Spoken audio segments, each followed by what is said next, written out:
So ito na guys ang ating finished product. Yan ang ating gulay. Yan ang ating alimasag. Yan. Sarap ng ulam ngayon.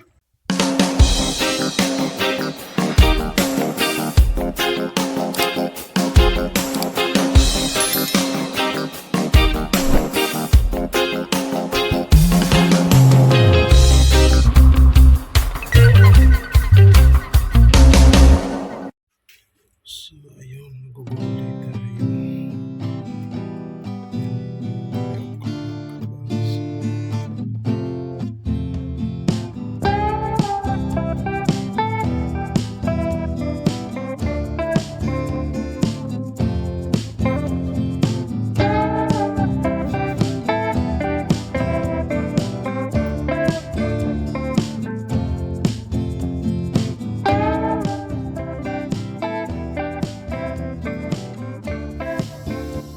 So ayun guys, ready na ang ating gulay. Yan.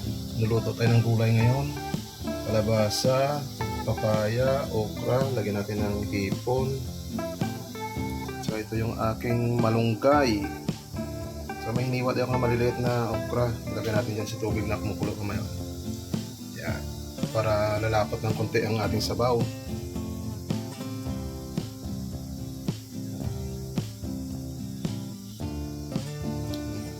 So mayroon din tayong heavy dyan. Yan. Galing pa ng Iloilo yan. Yan na lang kasama ko pagpakasyon yan. Yan ang isaw natin.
Guys, ang ating finished product. Yan ang ating gulay.